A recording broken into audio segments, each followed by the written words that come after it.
Hi everybody, I'm Stuart Holbrook, president of Theriault, alongside with Florence Theriault, and we're here to give you a little preview of some of the incredible dolls in the upcoming auction, Other Kinds of Roses and Different Ways to Dance. This features two remarkable collections from very diverse, different parts of the world. The Bossard collection of Lucerne, Switzerland, housed in a beautiful Biedermeier-style home right in downtown, a villa even in downtown Lucerne, alongside the collection of Rose Rogan of Doylestown, Pennsylvania, who was a second-generation doll collector that continued her mother's collection and then her own vision as well over the years, giving us this wonderful sort of juxtaposition of taste and styles in dolls, and making for a beautiful grand auction on June 6th. Sometimes, Stuart, even overlapping in their taste of what they had. I have one doll, I'll show you as we go around the room later, that the doll came from one collection and the costume came from another. But I'm certain that, well, I don't think they started out together necessarily, but in the factory, this costume belonged on this doll. So it's, it's just really interesting, the connections that collecting brings to all of us. In ways you'd never expect. What is the thing? The 6 degrees of separation? 6 degrees of separation. You could probably find it in every collection across the world. Exactly. Similarities and patterns. Though they lived completely diverse, different lives in totally different areas, there were parallels. But of course, one of the things, though, I think you'll find with the Bossard collection is that she had sort of this knack and an eye, and it may have been the available pieces that she could find in the 60s and 70s and 80s when she was primarily collecting in Europe. She could find many unique and interesting objects that were probably more difficult to find in America at the time. So the collections are different in that respect. Well, except that the Rose Rogan collection, she had the ability to find the American objects. For example, all of her wonderful Schoenhutts that, you can find them in Europe, but most European collectors don't have Schoenhutts. Bossard had Schoenhutts. Well, she did, okay. Yes. Okay. But so it's, it's just interesting the different kind of things we can find. And I had a great pleasure in working on this collection because the pieces were different. And I think when collectors say today, the biggest thing that we hear from collectors when we say, well, what are you looking for? What do they say? I'm looking for something different. I want something unusual. And lots of this auction is so fun because it's filled with not only these wonderful, wonderful dolls from all different genres, but also the accessories that when you put them in your house and add the accessories, wow. It gives life to your collection. Gives life to your collection. Yeah. And the rooms. And you're right, people are, 30 years ago in the world of dolls, it was generally about the classics. Everybody wanted classics, the proven dolls, the Jameaux, the Brues, and those are still obviously highly popular and sought after. But people have diversified now in wanting to add to their collection interesting objects, trinkets even. And one of the beauties of our hobby I hate that the word trinkets, in our American language, trinkets implies something more knick-knacky. More knick-knacky. But in French language, things like bric-a-brac, that's good. And I love the French phrase, bimbalottery. Bimbalottery? Yes, bimbalottery. That's all the little, I call them little tchotchke things that people have that they put in their collection that bring life to that doll. When we've done the exhibit today that he'll be showing around as soon as we get out of the way and stop talking, you will see so many dolls that have little accessories to put with them, which is the way, for example, that Madame Bossard had them displayed in her home. A doll with a dog, a doll in a miniature setting. Holding a little object. A doll holding a little object. Oh, there's one little boy in here that's holding a little miniature carved bone hobby horse, which is so wonderful. There's another little boy, I think he's Kling. I think he's a C.F. Kling boy. And he is holding a little puppet, and they're kind of dressed alike in antique costume, and it's just absolutely wonderful. So why don't we step out of the way so they can stop looking at us no matter. This is a chance. We realize that now as we do our virtual auctions, our studio sales without an audience, that one of the things people miss more than anything else is that chance to sort of walk into the room, to visualize the collection in its entirety. That moment you open the door to the exhibit and can walk through is very inspiring for a lot of collectors. Unfortunately, for the time being, we can't have that. So we're bringing it a little bit to you here and an opportunity to look at that collection and see the collection in a display as if you were walking into a room. And also for those of you who have never been to an actual live Theriault marquee auction, giving you a little taste of the fun you would have if you went there, because, well, you won't see all of the dolls in one big thing, but you'll see table after table of beautiful arrangements of dolls, and that will, even if you've gone a little tired of collecting, you're a little don't know where to go, when you see these exhibitions, even the most jaded among you will get inspired. Yes, I believe that. I was going for the little beat of the heart, but inspired is good. As well. Yes. So let's step aside, Stuart. So we're showing you here some of the things that I think were diverse, and always you'll know which my favorites are because I'll tend to wane and wax about them, or wax and wane about them a little more. Was that a pun, wax and wane? No, because that's good, because one of my favorites is this absolutely exquisite wax lady doll that is the way her face is posed demurely to the side and tilting downward, very, very handsome, and the way you're looking at her now, you can see her profile, which is really quite extraordinary. She has the hair, which is embedded into the wax, and the original wig, and she is just a stunning, stunning doll.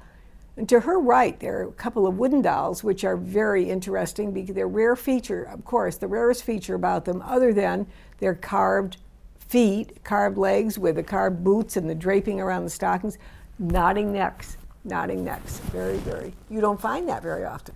Now, as we go around the room, I really want you to pay attention to these wonderful rooms and dollhouses that you just simply don't find them in this detail anymore today. And I know that sometimes collectors say, oh, I don't collect dollhouses. Well, I'm here to tell you that every single collector should have at least one dollhouse or one doll room, because look at how it can be a focal point to arrange dolls all around it or even within it. This kitchen is pretty special because of the hardware, the woodwork around. Look at the back door, which is unusual to find hinge back door.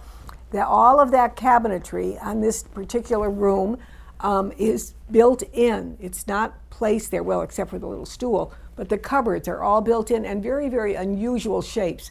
So do look at that. And Florence, if I can add, one of the things, collectors tend to balk and get nervous about the larger rooms, when in fact, to me, the larger rooms are the ones that offer more opportunity to mix and mingle with your dolls. And an example is the porcelain lady that's standing to the right side of the kitchen. Yes. And how perfectly scaled it is. And so it gives that character and life to a doll or to a scene in being able to put her inside or as you have the doll. And you can mix and match and change your collection over the years as to what is inside there. And with the smaller rooms, you are limited more to the Dollhouse dolls, which aren't quite as, they're interesting, I love them, but they don't quite as jump out in a scene as but these actually, any dolls doll in one of these rooms is really good. Evelyn Ackerman wrote about this in her Dolls in Miniature book, and she was really an advocate of this, that a room is wonderful. You look at it, and all of the pieces that are in it, each one is exquisite, and they're fabulous. But the minute you put a doll in that room, the room comes to life. It comes to life. It comes to life. And I always thought, well, I've kind of taken that philosophy and moved it into the whole thing of collecting dolls, rather than just buy your doll you've dreamt of your whole life. You've dreamt of owning a Jumeau or a Brew. Mm-hmm. You finally get one, and you put it on your shelf. You want to see that doll really come to life, you put it with a chair or a little dog or a little accessory, or with a chair and then put a hat on that chair, and there it just comes to life. And so her philosophy carries over with our other dolls too, to make arrangements with them. As we're going around, there's a wonderful Kathy Cruz sitting in the front there, and that cradle, I showed it when I did my videos, and some of these pieces, if you're saying, I wish I could see that piece closer now, why aren't they showing it? If you will go back to the videos that I have also done at the auction, but many of these pieces I show individually, and you can see more detail of them there. We've done, Stuart, in this auction, we've put many of the dolls, we put their little dog with them, and on that particular table there's a wonderful little googly, a rare little googly, and she's owning one of those great velvet Chad Valley dogs that is also a glass-eyed googly, and they're kind of looking at each other. There was another collector years ago whose collection we sold that also loved to put little dogs with all the dolls.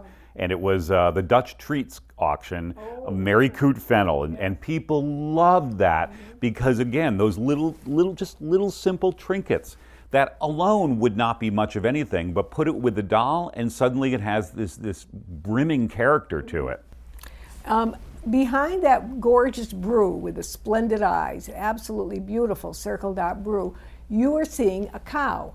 And this cow, on a pull toy cow with a hide cover, is ornamented with this wreath on top of his head and ribbons and bells. And that cow was very popular in Austria and Switzerland, although you find very seldom do you find one as a toy. And it symbolized the tradition at that time, which was in the springtime when the grass was really fresh and green from a winter of snow. The cows would make what was called the ascent to the mountain. And they would take this narrow trail, and they're not sheep herders because they're cow herders, but they're herders. The herdsmen would go with them, and they would lead all the cows up to the top of the mountain where they would stay until early fall, feeding on these rich grasses. And then they would make the descent from the mountain. The descent from the mountain. Called the descent from the mountain. And the cow that was the healthiest and seemed to be giving the best milk won the prize and had that wreath put on its head, and there was a parade through the town and everybody celebrated, and it's a great festival, and I think it's still celebrated today. So that cow symbolizes that. I know it's one of your favorite pieces in the auction. That piece. Obviously from the Bossard collection, Yes. and came out of Switzerland. I love that piece. And the large paper mache lady standing just aside from the cow, I think is so remarkable, not only again for her very handsome face, just very pure lines, but also something you just virtually never find are the early paper maches with the original wigs. And if you can look very closely, you'll see that each of the braided like ringlets coming out from her head, or the loops coming out from her head, are composed of a myriad of rows of tiny, tightly woven narrow braids. Very exceptional. Behind her is a wonderful German dollhouse elevator house. Very rare to find a larger two-story house like this with the elevator, which goes the entire 3 floors, and the elevator is functioning. And of course there are the widow's walks on top of the house with a little doll. It's a little bit off scale to be up on the widow's walk, but nevertheless looks pretty cute there. And I kind of find it funny. It's a googly on the widow's walk, so the happiest widow in the world. Whatever, you got to go with it. In fact, there are 2 little Cossack googlies peeking out of the front window of it. Now, down in front of that house and standing next to the paper mache lady is one of the earliest doll rooms in the entire auction, and that is one of the early Nuremberg kitchens with all of the built-in cabinetry. Do you know how you can work on things, Stuart, and they never really come in on you until you actually have to sit down and write something? So I had to do this article on toy stoves for Doll News or the Journal, I don't know, a while ago. And I started paying attention to when stoves, as we think of a stove, really came along. When do you think we had stoves? I would say in the 1700s. No, you are wrong.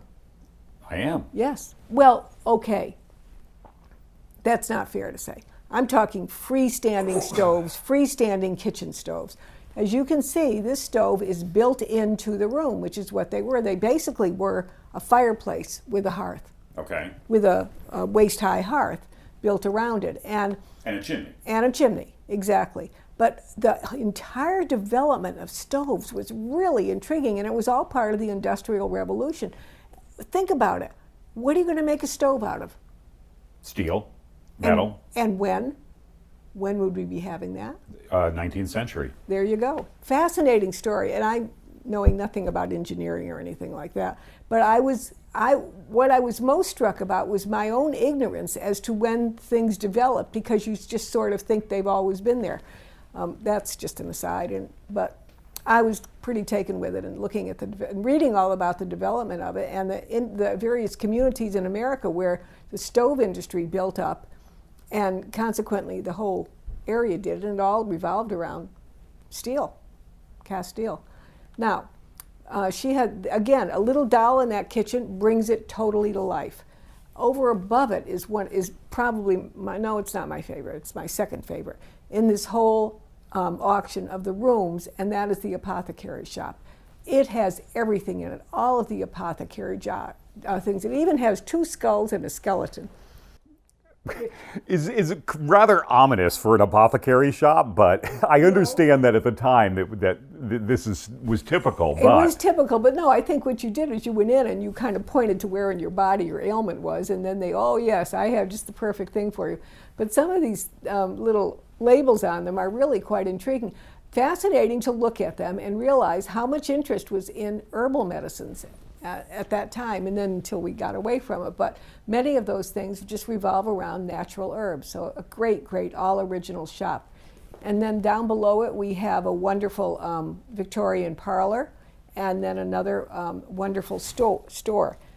Staying with the houses for a minute, the house next to it is very, very notable because of the shape of it and because it has the clock, which is built in, and many other great features, and all original papers and finish.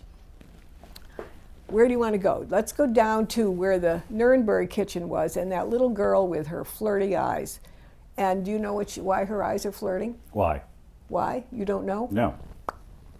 Keywind. Ah, key And wine. I actually thought of getting her going for this video today. Oh, you mean it's going back and forth? Yes. Ah, it's on the mechanical. Oh, those are rare to find. Very I always rare. joke about those. If you have a guest room and you have guests visiting sometime, Oh, it'd be great. and they go into the bathroom to brush their teeth in the evening, is if you have that doll displayed in there, wind it up quickly before they notice, and then let them go to bed and lay down, and they'll see the eyes moving back and forth. And actually, it makes no sound except for the movement of the eyes movement, right. and the creakiness sometimes of the mechanism. But this would, to tie in with that, Stuart, would be even creepier. You can't turn it off. Right. It winds down. They were store promotional pieces, so clearly they wanted to have them, so they would just keep going and going. Perfect for the guest who you really want them to leave soon. Yes. Now, that girl is standing in front of one of the great, large, fluffy coat pull toys because, okay, you know how I am on animals. What is he? A goat? I'm calling him a goat or a ram. I would say Or a ram. A ram. Is a ram is a lamb? Is a male lamb? You don't know either. I have no idea. Okay, I'm calling him a ram, and he is absolutely wonderful. You'd never see him. You'll see a lamb, but to have this in that brown color, very, very rare and extraordinary. By the way, that large paper mache Asian couple are wonderful, and I love that they have metal upper arms, so they are posable. The arms are posable. She's sitting and he's standing, but she has one finger pointing like, let me tell you something. I've told you before, don't do it again. And you could make wonderful scenes in your house with this. I don't know that much about them, but to tell you that they have their all original costumes that are quite detailed, and they're also from Madame Bossard collection, and really quite wonderful. Can I say something too in that same area? Are the dolls in the soldier costumes, and you see 2 of them right there. Yes. And Madame Bossard, it's funny how collectors can become fixated. I don't want to use fixated as a bad thing, but fascinated by a particular style of doll. Mm-hmm. And their collections will have a propensity of these particular types. And Madame Bossard, for no doubt, she loved her soldiers. And so you'll see a number throughout this whole display. Ironically, she being Swiss. And ironically, yes, being Swiss, it's supposed to be neutral. She loved her soldier and has a number of different interesting dolls throughout this auction in varying soldier costumes. Well, it is, and I'll show you another one in a little bit that I really love. Now, let's see. We have up above then, we have 2 wonderful Kathy Crews. We have some really good characters. We have that wonderful little black brew. And then coming down, we have the little 221 Googly, and look what he has next to him, that little Roulet de Camp marching pig. You wind it up, and Stuart, it is so funny. It's so brisk the way it walks along, and oink, oink, oink, although, as someone pointed out, it sounds more like a cat than a pig because these animals all basically made the same sound, but it is really cute. Madame Bossard had many wonderful sets of box toys, and this was a set, the schoolroom, with wonderful lithography on it, and inside all laid out all of the toys that a child would play with learning for school. And down below you can see the box cover of a lithographed circus that child could play with. The figures were similar to like the jointed leg paper dolls, only they were jointed limb circus performers and circus animals, and with the ring that the wooden ring that you could set them on, and you could have your circus play. We have some wonderful Schoenhutts in this collection, mostly from the Rose Rogan collection, and appearing to want to play with the Noah's Ark is the rare bonnet head Schoenhutt that you can see here. And I want to tell you, you know what the Noah's Ark toy, how that developed, Stuart, do you? No. It was a Sunday toy, because children, if you came from a good Christian family, on Sunday you could not play with toys. But children wanted to play with toys, so someone came up with the ingenious idea of making a Noah's Ark, which would be a toy that you could accept your child to play with on Christmas. And they came with all of the animals. In that particular set, you can see some of the animals down below. I counted the animals, and I tried to pair them up, and I grew frustrated. But that's like a fraction of the animals that come with this ark. It's an entire basket of them. I do want to tell you one thing. The theory was that children would play with Noah's Ark, and then they would learn the biblical story of Noah's Ark. Do you know what Noah's wife was named, by the way? No. No one does.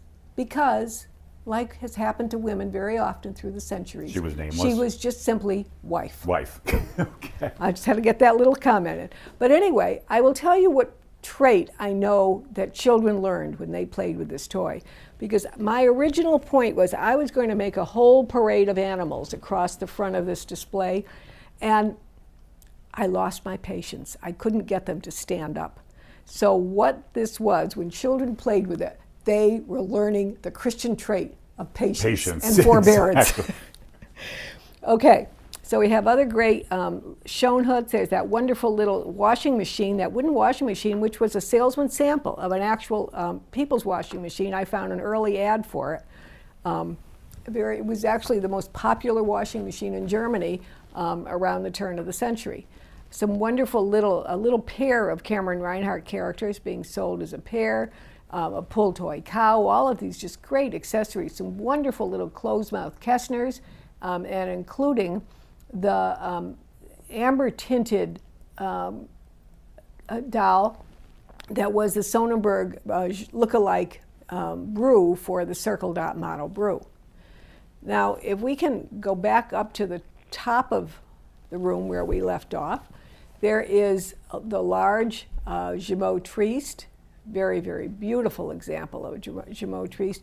And right below her is, you think he's just a standing poupée holding a violin, but he's not. He's a hand wind, and when you wind the porcelain knob at the back, he plays the violin to beautiful music. And standing to the side of the violinist is the doll that's known as the A.T. Kessner for her resemblance to the French bébé marked A.T. by Toulier. Below her, okay, probably my favorite in the auction. I love this room. It is so incredible. It is a mid to late 19th century porcelain and silver shop filled with incredible little miniature clocks and silver and porcelains and all of the luxury pieces that might have been found, for example, in Maison Giroux in Paris. I mean, very fine pieces. You can't stop looking at this. I will confess, Stuart, when we first did the shot for the catalog, the shot that's in the catalog does not have the counter, because we did not realize the counter that went with this until after the catalog went to press. So if you're watching this, you have a benefit other people don't have. You realize you do have the original store counter as well. Absolutely, I love that piece. It's just perfectly preserved. It has that cabinet in the back, has an opening door. I could go on and on about it, as you can tell. So below that, we have one of the few French fashions in the auction, the beautiful French poupée with her lovely costume. We have some great accessories, some little dolls, wonderful little dolls.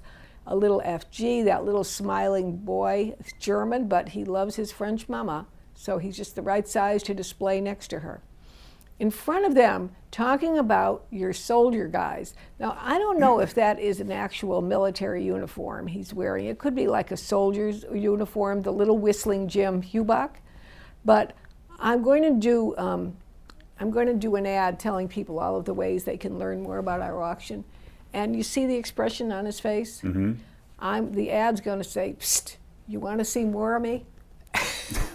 Okay. Okay, and then we'll tell all of the ways that you can see more of the dolls that are in our catalog, from other than just simply seeing the catalog or seeing them in the proxy bidding online. We have a very handsome SFVJ gentleman standing next to him, wearing probably his father's top hat, because it's a little too big for his head, but it's a beaver top hat with the original store label inside. A wonderful piece. A wonderful early carved wooden doll with very notable jointed shoulders and elbows. Okay, in front we have a little tiny Jumeau, all original chemise and shoes, and she's playing with German toys.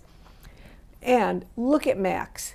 He looks like trouble. He just plain looks like trouble, but that's okay. He's a rascal. These are the Kestner model. These are the This is the Kestner model of the Max. And Florence, one of the interesting things is people tend to always think of the Cameron Reinhardt 123 and 124 as being the quintessential Max and Moritz, but Kestner did a pair as well. And fact is, over my years of searching out dolls around the world, the Kestner pair are far rarer in many cases, and I've seen far fewer of them ever come up. In this case, you have one. So you will have also the joy of spending years trying to find the Moritz to go with it. Actually, you won't have to spend years, because What? in an upcoming rendezvous after this, we do have Moritz. We have the Kestner Moritz. From another collection. From We another have the collection. Kestner Moritz, who has a restoration on his top knot. With a which is- restoration, which but is a what- good chance to But pair just it up at any least of you who were ever aesthetically. thinking that you wanted to only have the pair, there you have a secret. Don't tell anyone else, and you'll have it going. It's being broadcast live all over the internet now. Well, whatever. So Okay, so let's see, down below we have a little girl outfitted in original store presentation with her extra costumes and all, and in the lid of the original box is really quite beautiful. I don't know if you're able to see it. And we showed a whole array of the little dolls in this auction, and I think that to me was one of the pleasures I had working with them, because I know that you as collectors are looking for little dolls, particularly the little French bébés. You really love them, but well, I love them too, and I love working with them, and I think that they display so beautifully with little miniature furniture. You can see that little Steiner in the maroon sitting in the front. Now she's sitting in the midst of dollhouse furniture, but what a great display that makes. If you have a little doll like that, she's sitting with dollhouse furniture she's playing with, and then you put a couple little mignonettes in the scene, and you've made a fabulous production. You really have. It's just really quite beautiful. Let's just move up the line. We have the JDK Oriental in a lovely costume, always popular. We have the Geburter Heubach Dolly Dimple model. And behind them, we have another tiny little, the smiling first period Jumeau in the tiny size. A little Brew boy who's he's just all dressed up for, I don't know what. He's got his leather satchel and he's got a violin. So that he's little like, Premier Jumeau, though, Florence, I love if that I can doll. backtrack, I think one of the most underrated dolls with collectors today. They tend to be far more affordable than you'll find a lot of these really early, rare, petite dolls, cabinet-sized dolls like that. And they have such a wonderful face when the they're face is tiny like incredible. that. And I hope people will learn to appreciate this doll and give it the respect. I think it deserves far more appreciation in the doll world today. A good opportunity, though, for a lot of collectors right now. Well, it is. And then next to her then are the trio little Genie Orsini dolls in their original factory costumes. And they're kind of standing next to their mom and dad. Even though the Orsini seem to be dressed for winter, mom and dad are dressed for bike riding. Okay. And they're on the mechanical bike. Behind them stand the two dolls. The boy in their very, what would we call it, Renaissance style costumes. And the boy has the original label from the Margain Lacroix studio in Paris where he was undoubtedly on exhibition during the time period when the Marks were on exhibition at that studio. Most people don't realize they not only had the Marks, the Albert Mark doll with their original historical costumes, but they also had many other dolls from SFBJ as part of that. And to find one with its original label is great. I personally think she came from that exhibition as well. Her costume is so similar to his. She, however, does not have the original label. Behind them are 3 cover girls. Our 3 cover girls, other kinds of roses, different ways to dance. For those of you who are collectors and who people always say, can't you find something else to do than collect dolls and love dolls? Well, we say to those people that are always telling us, can't you stop and smell the roses? These are our roses. That's the title, the theme of the title of this catalog. And those 3 brews representing the 3 periods of brew production. On the, well, no, they're not the 3 periods. I'm sorry, they're 2 periods. On the left is the first brew, the Bebe Brevet, and then the little one and the big one are from the golden age of the Brujun classic face put out by Leon Casimir Brew, and then evolving into the Henri Chabrol period.